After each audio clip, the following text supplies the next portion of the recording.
Oh, wait a minute. There I am. And there's the professor. Check that out. We'll get it eventually. Here we are, January the 7th of the new year. Yep. 7 days in, a Sunday evening. Yeah, it's not Tuesday for a change. Surprise, surprise. Surprise, surprise. Well, Professor, you got some transitions, aren't you? Not until we get through the house built on the rocks. All right, well, go ahead. Well, the first one is in Matthew chapter 7, starting at verse 24. Therefore, whoever hears these sayings of mine and does them, I will liken him as a wise man who built his house on the rock. And the rain descended, the floods came, and the winds howled and blew and beat on the house, and it did not fall, for it was founded on the rock. By the way, this is the last part of the Sermon on the Mount. That everyone who hears these sayings of mine and does not do them will be like a foolish man who built his house on the sand. And the rains descended, the floods came, and the winds blew and beat on that house, and it fell. And great was its fall.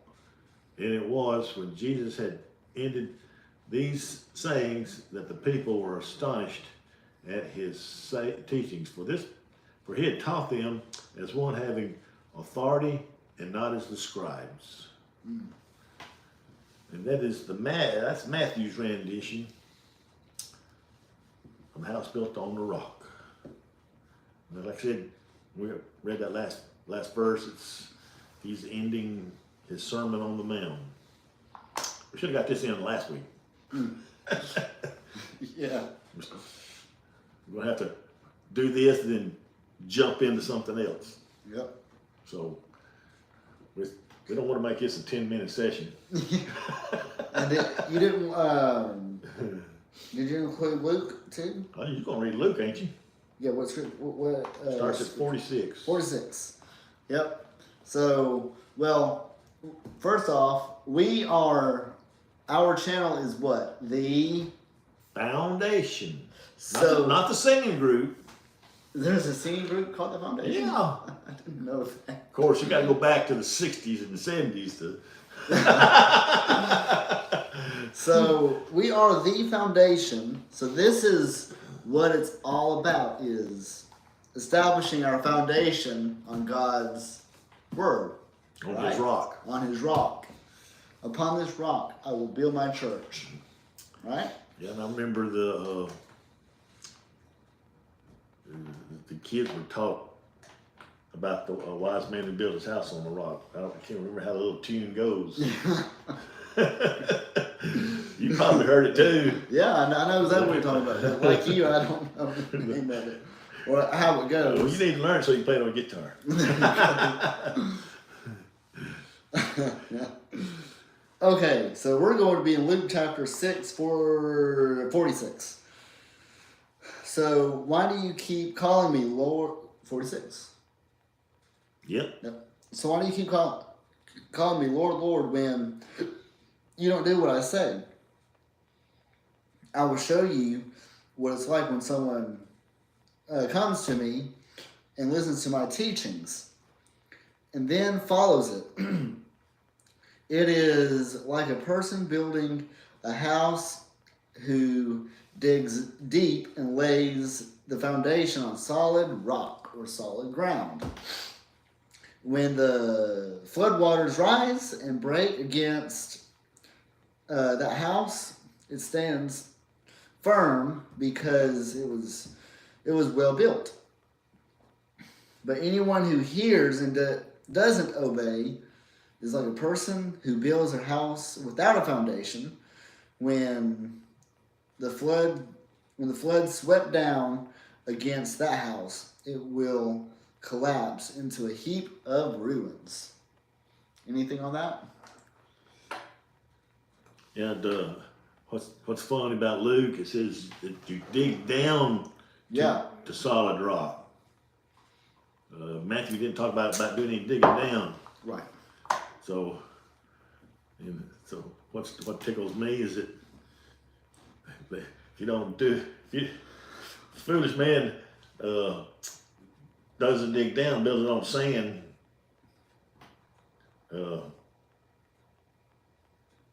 He's not a very good contractor. He should know. It's kind of like the 3 little pigs. Yeah. Yeah. Except he's building his house out of straw, and what was the other one? One built his house out of bricks. Yep. One built his house out of straw. Man, we're getting old. We're forgetting 3 little pigs what they build their houses. I'm telling you. Oh goodness. Well, y'all know what we mean. Man. Oh Lord. Which brings us to Matthew chapter 8, verse 5. Now here we got a transition. Oh, you have a transition? Yeah. All right, go ahead. It's it's called encomium and name. Spelled like rain, except there's an N. The first I've heard of this. It's got to be part of the countryside or something. Yeah. Since the 2nd century AD, Christian theologians have discussed the relationship of John's second sign in John 5:54, and see the first of 7 signs of John 2:1, to the healing stories in Matthew's signs and John 2:1. I read that, reading line after line. To the healing stories in Matthew 8:5-13, and Luke 7:1-10, which we'll be reading here shortly. The similarities in the stories have suggested to some that the same healing is described in all 3 accounts. In addition, the Greek word which Matthew uses for servant in Matthew 8:6 can designate either a servant or a son. John 4:46 uses the usual Greek word for son. All agree that at least Matthew and Luke are recounting a single incident. Matthew contrasts the faith of the Gentile centurion with that of many of Jesus' fellow Jews. Possibly Jesus and the centurion speak directly with each other in Matthew's account to highlight this contrast. Luke's account indicates that the centurion sent Jewish intermediaries. Luke also describes the boy as ready to die and follows his healing with the report of Jesus raising the dead son of a widow residing in Nain. Thus, Luke prepares for Jesus' response to John the Baptist, the dead are raised, from 7:22, which we'll be reading. So, Jesus was in. I knew about raising the boy from the dead, but it gives you the location. Yeah. So, there's a place in Israel at that time called Nain.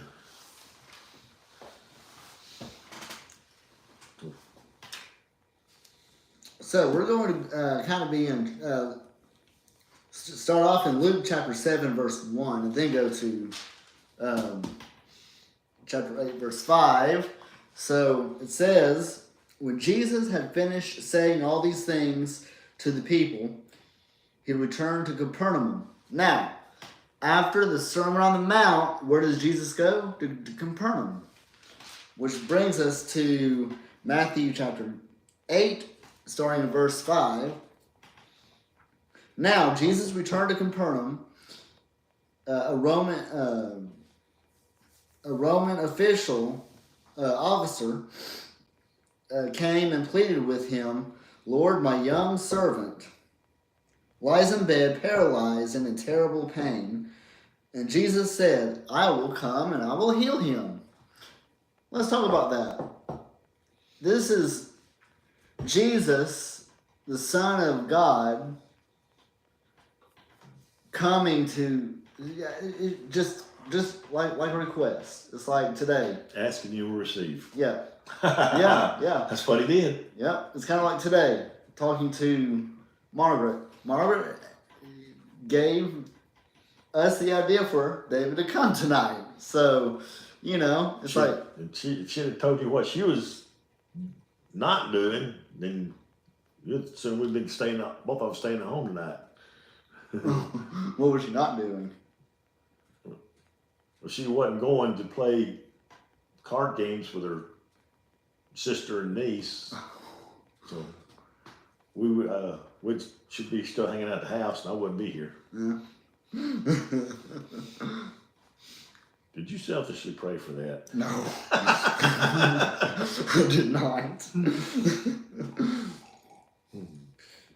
But this story, I was reading this and studying this throughout the week, and it's like, wow, this is so cool. So,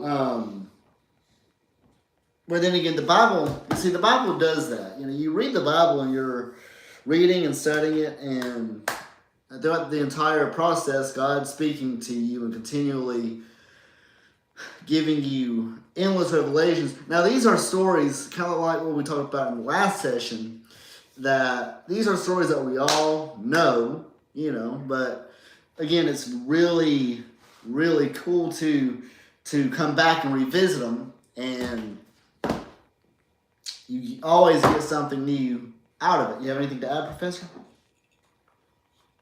I was reading about the centurion. I think you call him Roman officer. Roman officer. Yeah, that's what. Yeah, I was reading the highlights. My book says that they usually commanded about 80 men, not 100 as word century or centurion would imply. Yeah. But centurions, like you said, were officers. Yeah. But according to this Bible study here, that they were what you call career people.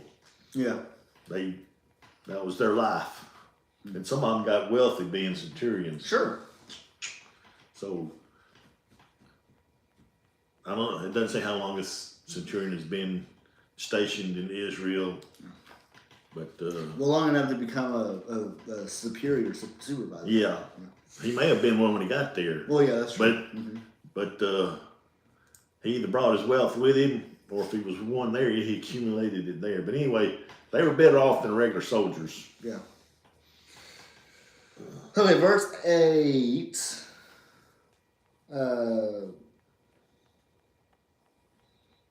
Verse 8. But the officer said, Lord, I am not worthy to have you come to my home. Just say the word from where you are, and my servant will be healed. I know this because I am under the authority of my superior officers, and I have the authority over my soldiers. I only need to say, go, and they go. Come, and they come. And if I say to my slaves, there's your slaves, David, do this, and they do it. Now, that's pretty good advice. Those are pretty good co-workers to have, Well, that shows you the authority you had. Yeah. Now, verse 10 is the kicker. This is fascinating. Or interesting. Interesting. When Jesus heard this, he was amazed, turning to those who were following him. David, did you catch that? Jesus was amazed, like, whoa, wait, now, really? It's kind of like, it shows his human side. Human side, yep. He was caught off guard, marveling. It's like he didn't know this was coming. Oh, that is true. Yeah. And he said, I tell you the truth, I haven't seen faith like this in all of Israel. Ooh, that's a cut. That's a He's good. cutting down his own people on that one. Ooh, Ooh, man. this Gentile has more faith than any Israelites got. Yeah. Mm. And I tell you this, that many Gentiles will come from all over the world, from east and west, and sit down with Abraham, Isaac, and Jacob, all your famous people there, at the feast in the kingdom of heaven. But the Israelites, those from who the kingdom was prepared, will be thrown into outer darkness. So we talked about that the other day, didn't we? Yeah. And there will be weeping and gnashing of teeth. It's talking about hell. Yeah. It doesn't say it's a fire. It just says it's big darkness. Now in verse 13, Jesus answers his prayer or his question, command, Request, yeah. request. There we go. Then Jesus said to the Roman officer, "Well, go back home because you have believed it has happened, and your young servant was healed that same hour." So basically, when he got home, his servant greeted him and was able to serve him again. He's healed. Master, what happened? Yep. But then again, do you think that the servant knew he was healed? Or did when the officer got to him, he said, "Hey, did you notice anything different?" Well, I imagine he may have been out of bed or whatever. If he was laying in bed, Yeah. he was sick enough to be in bed. Yeah. He's very sick. He might be near death. Yeah. So he probably in his bed. But when the centurion got back home, probably found him healed. I mean, back then you took a long way to travel. Yeah. I mean, you could probably ride the horse from here to Gadsden and it'd take an hour. Right. Yeah. Or even from here to Walmart. Because of the traffic.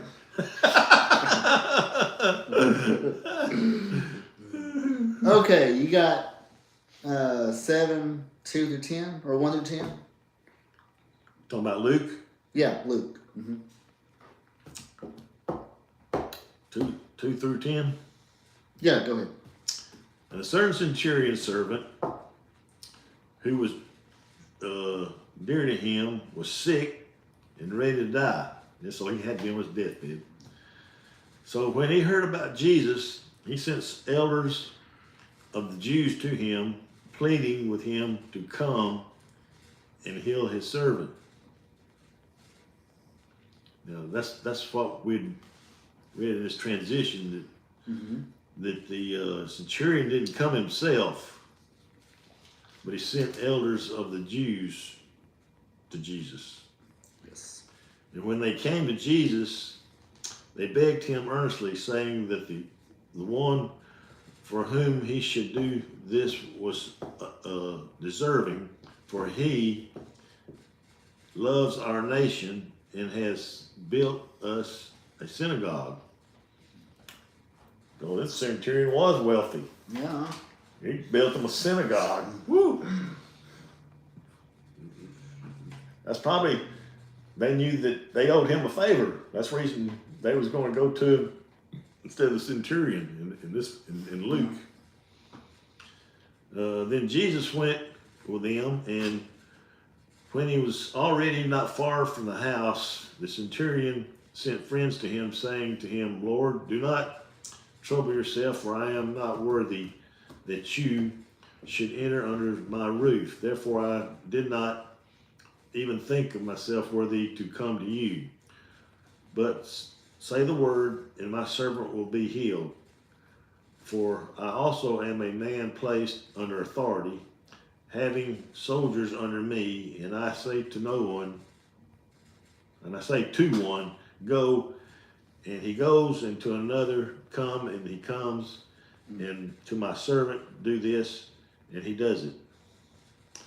When Jesus heard these things, he marveled at him and turned around and said to the crowd that followed, I say to you, I have not found such faith, not even in Israel.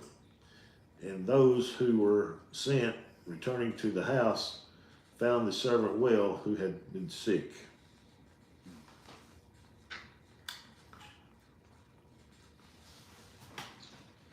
A little different story there. A little different.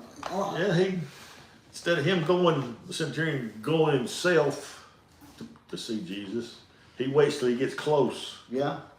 and tells him practically the same thing. I'm not worthy. You don't come in. You don't have to come any further. Just say the word. But the bottom line is, they both see they both show the centurion's faith, and him claiming his unworthiness. Yep. And we must have faith, and also it's good to keep in mind that you're not worthy. You know, you will never be worthy enough to go to heaven all on your own. That's what the blood of Jesus Christ does. So now Jesus raises a widow's son from the dead. Raises a what? I do that on purpose for you. You sure?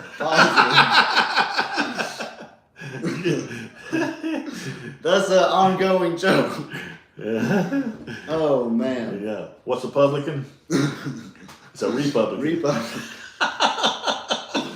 They're mean to me. I can't even take a drink.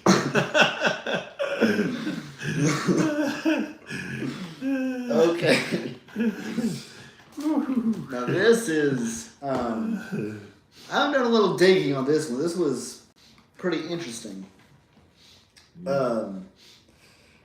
Soon afterwards, Jesus went with his disciples to the village of Nain, Nain. Like rain. Yep. And a large crowd followed him, as usual. A funeral procession was coming out as he approached the village gate. A young man who had died was a widow's only son. Widow, okay. Widow. Yep. And a large crowd from the village was with her.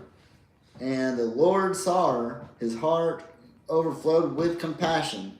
Don't cry, he said. Then he walked over to the coffin and touched it and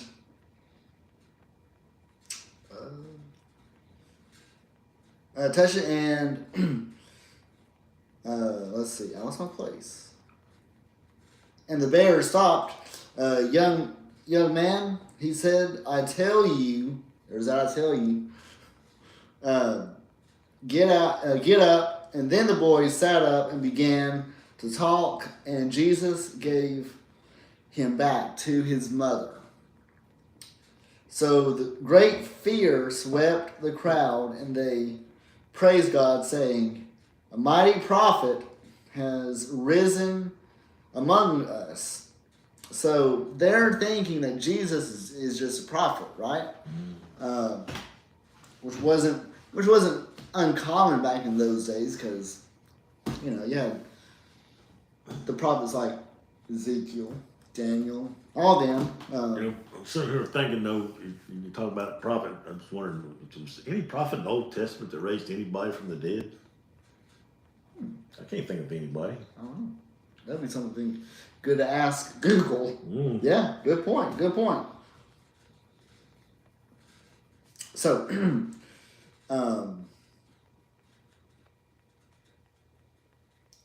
mighty prophet has risen among us, and God has visited his people today.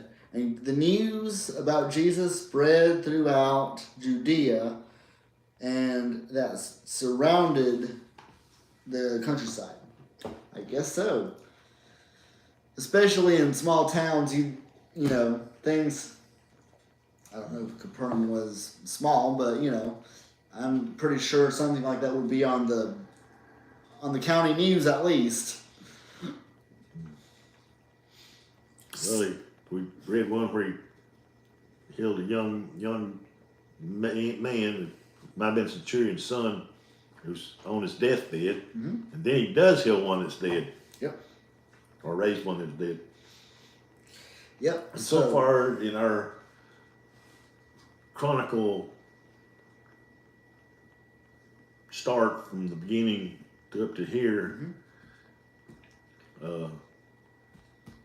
is this the first time he raised somebody from the dead?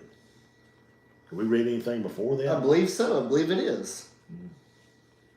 And You think because he cast out demons, yeah. he hasn't walked on water yet. Let's see. Yep, this is the first time he's He's done healing a lot of the sick, but Yep. and near death, but Well, it says earlier on that he did many more miracles that day. yeah, so, but we ain't got the Lazarus yet. yeah. True. So, I mean, what makes Lazarus greater than this story? We ain't got to it yet. This Lazarus was his friend, Yeah. for sure, Right. but he had compassion here. Right. Of course, he doesn't. At the raising of Lazarus, he says, "I am the resurrection and the life." So Right. he didn't say that here.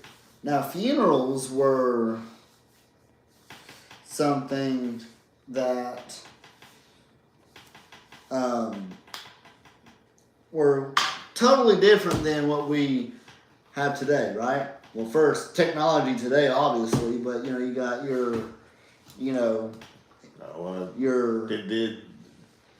embalming, and you wait 3 days for Services, maybe. for the funeral and What and such. have you got anything in yours on funerals? I do.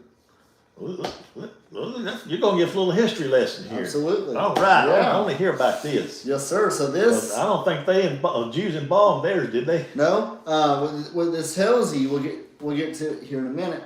What it'll tell you is they buried the person that day. So if you died right now, we bury you today or tonight, or so they didn't wait, and of course they didn't embalm you back then. So. Are you ready for your history lesson? Yeah, teach me, David. So yeah, this is fascinating, and this is something that you might want to. And I call out the scriptures. So there's several scriptures if you want to look them up, or if y'all want to look them up. Oh. Go ahead. You ready? All right. So it says the Bible tells us things about the common burial rituals and practices among the Jews. Placing the body in the ground or in a cave was a preferred ritual for burial. Like, we would have them at a graveside or something. That's their graveside service. So it gives you Deuteronomy 28:26 for references on that. So, let's see. And they did that so that the predators wouldn't eat the bodies, so they can prepare their tomb or their grave, and that day, that's why they preferred a cave, so they could just go and put them in the proper tomb. And it goes on to say, if possible, the deceased were buried on the day of death for those reasons. And Deuteronomy 20, 21, 23 talks about that. While embalming was not practiced, the body was dressed in special burial cloths and sprinkled with perfumes, like the ones they perfumed Jesus with. Yeah, well, I know when we get the story of Lazarus, he'd been, I think he'd been buried in there for 4 days, something like that. Yeah. They said it already stinking. Yeah. So whatever perfume they put on him was gone. Yeah. Yeah, true. Now this is interesting. I don't think you're ready for this one. I know I wouldn't. This is kind of, I don't know. So what do you think? Intense weeping surrounded funerals during biblical times. This wasn't part of grief, which I thought that was interesting. So this wasn't part of grief, but it was a part of the funeral ritual. More on that in Matthew chapter 11, 17. In ancient Israel, groups of paid mourners, so they paid them to. So they really didn't shed tears, they just wailed away. Yep. Professional actors. Yeah. That was So groups of paid mourners engaged who could wait on the ritual cue to cry and mourn and wail, like what you were saying. So they were basically just paid actors. yeah. Let's see. Much of the funeral service centered on those professional mourners who sang songs delivering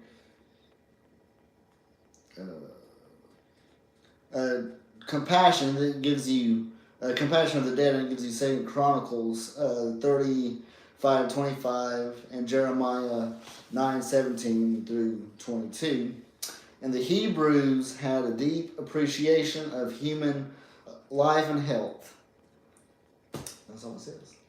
But they pay you Kind of like to cry we pay. and have sympathy over someone. Kind of like we pay funeral homes to play 2 or 3 songs of the person's favorite Yeah. song. So actually, that's they're doing it at the funeral home, but not in the process. Right. But maybe that's where that come from. That the songs they sing at funerals maybe they took that from the Jews. I don't know. It's a similarity there. Yeah. That's Similarity true. there. Do you have anything to add? That's interesting though. I thought that was pretty fascinating that they. Yeah. Well, which I mean, we knew they buried them that day, but. What I'm wondering about those. I know in Jesus' time, like the 2 thieves on the cross, I don't think they got a burial. They were thrown in Gehenna, which is the burn pile. Yeah. I think Jesus describes it. They throw dead cadavers. It could be animals, anything that died. They so I think the Romans used it too to throw them 2 thieves on the cross down there, and they got to just burn them up and to ashes. So, but then you say that sometimes they were buried, but usually the caves was the the preferred method. I think about that little trip we took to the Bible Museum, LaGrange, about how they talked about Abraham's bosom. Right. Yeah. Yeah. And Go where, in on that. and where it was at. Mm-hmm. And he said most of them would hew their graves out of the side of a mountain, Yes. and they would make places for 8 to 10 people to be laid in. Yep. Because usually that's where your family was buried. So, and they just laid them in there. I don't think they even wrapped them. They just when they died, they just laid them in there and they covered the hole up with the rock, and, Yeah. and they have to what they do is they wait till the body decomposes, and the sinew that holds your joints together is the last thing to decay, Okay. and the bones fall apart. Well, under one of these slabs, they cut out a hole and hewed it out on the inside, and made a hollow. Yeah. And they would take the bones that fell apart and put them in there, and they called that Abraham's bosom. And Interesting. Okay. yeah, so when you read about Abraham's bosom Yeah. in Luke 16, it's not really depicting the bosom of Abraham. The reason they did that is that you're looking, like I said, this is a family tomb, and usually your family's got large. So when they throw them bones into Abraham's bosom, they was making room for another I see what you're body. saying. Yeah. Okay. And so it would pile up in Abraham's bosom, all them bones. That's why Joseph, he said that he did not want his remains to be left in Egypt, but he wanted to be buried with his father. Right. Yes. So, okay. so he, during the time of Joseph's time, they believed that if you were buried with your family, you would be in heaven with your family. Right. So it's kind of like a superstition. If you weren't buried with them, you wouldn't see them again. So, Wow. Yeah. that's what I was told at the Bible Museum in LaGrange, because they showed the tomb of Abraham might have used and early Jews used, and then they showed the tomb that Jesus might have been put in. The Romans were very well. They did kind of like the same thing, except when your bones fell apart, they put you in a box and set it in, stacked them up inside instead of cutting a hole out underneath one of the slabs to throw the bones. Yeah. They kept all the bones together. You throw them in that slab and get all mixed up with the other bones from some of your former relatives. Yeah. And you think about like our graveyard. I wonder if there was something like that, like I don't know, like 40 or 50 different tombs in one mountain. I don't know, kind of like a. Well, it's like I said, when they made a burial place, they made it where you could put up to a certain amount of dead bodies in it. But when the bones fell apart after decay, you'd gather the bones up and either And put toss them them into Abraham's bosom. in Abraham's bosom, or in maybe your more sophisticated in Jesus' modern times, you'd put them in a box Yeah. instead of scattering them all over, mixing them up with other bones.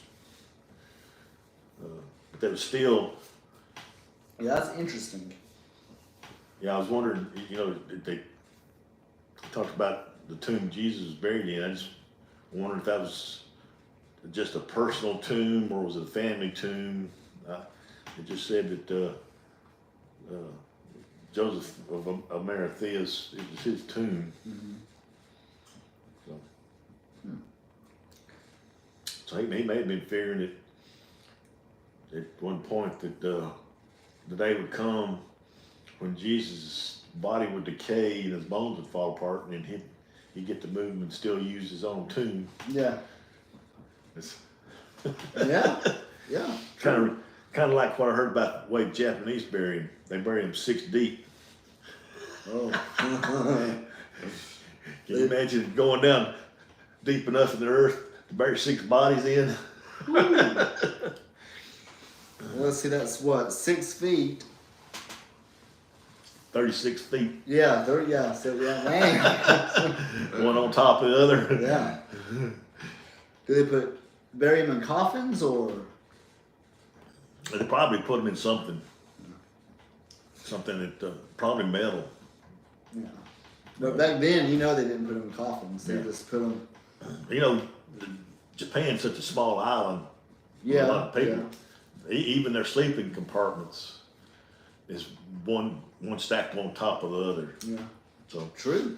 you go to a motel, I think they got like a place to sleep in. Everybody uses a common restroom.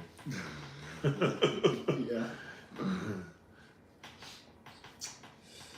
So we are at Matthew 11, 1 through 19, and we will talk about that here in just a minute. We have a transition again. Smile, David. Who you talking to?